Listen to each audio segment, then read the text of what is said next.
ఒక్కసారి కొమ్మూరి గోల్డ్ కి కాల్ చేయండి. తాకట్లో ఉన్న మీ బంగారాన్ని విడిపించి మార్కెట్ ప్రైస్ కి వాళ్ళు కొనుక్కుని మిగతా డబ్బులు మీకు ఇచ్చేస్తారు. హాయ్, వెల్కమ్ టు మనం టీవీ. మన టీవీ ఉంది మన కోసం.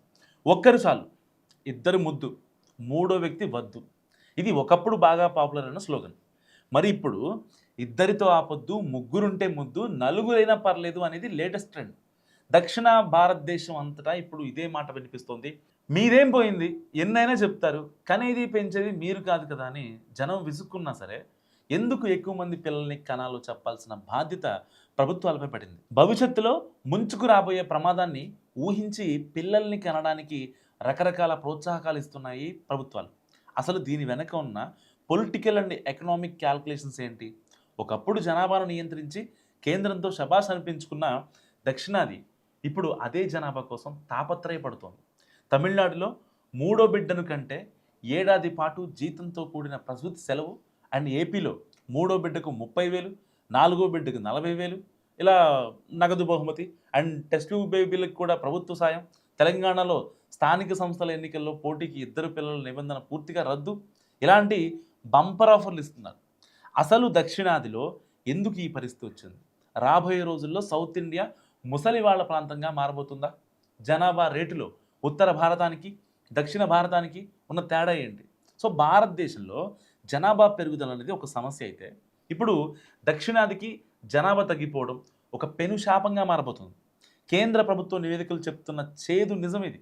ఎవరో చెప్పేది కాదు, ఏ ప్రభుత్వం చెప్తుంది కాదు, అంటే రాజకీయ పార్టీలో ఇంకొకళ్ళు మీరో నేనో చెప్పేది కాదు, సెంట్రల్ గవర్నమెంట్ చెప్తున్నమాట.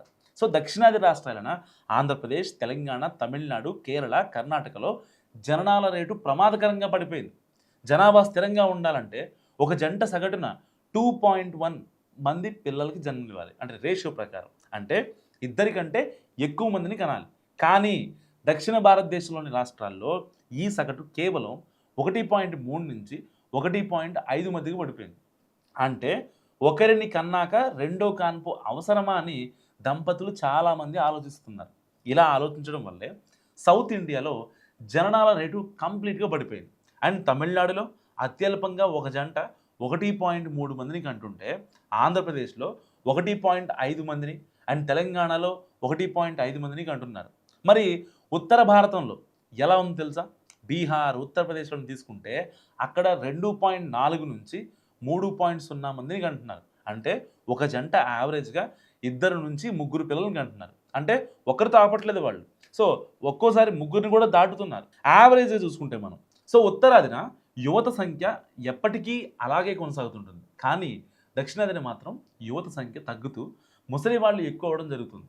సో ఈ ట్రెండ్ ఇలాగే కొనసాగితే రాబోయే 10 ఏళ్లలో 2036 నాటికి సౌత్ ఇండియాలో యువత కంటే ముసలి వాళ్ళే ఎక్కువగా ఉంటారు.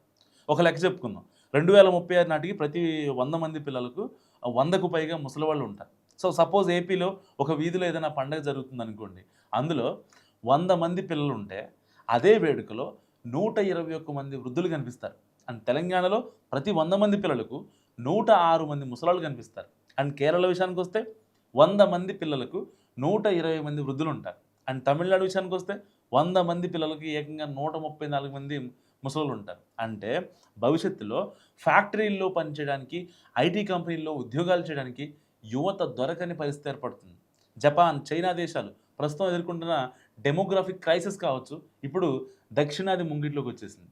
ఈ ప్రమాదాన్ని పసిగట్టే దక్షిణాది సీఎంలు రూటు మార్చారు. సో ఏపీ సీఎం చంద్రబాబు ఎక్కువ మంది పిల్లల్ని కనాలని పదే పదే చెప్తున్నారు. ఇటు తెలంగాణ ముఖ్యమంత్రి రేవంత్ రెడ్డి కూడా అదే చెప్తున్నారు. అండ్ తమిళనాడు ముఖ్యమంత్రి విజయ్ కూడా అదే చెప్తున్నారు. సో ఇలాంటి నేపథ్యంలో మరి మీరేమనుకుంటున్నారు? ముగ్గురు పిల్లల్ని కనమని మస్ట్గా చెప్తున్నారు కాబట్టి మీ ఒపీనియన్ ఏంటో కామెంట్ చేయండి. చూస్తూనే ఉండండి మనం టీవీ.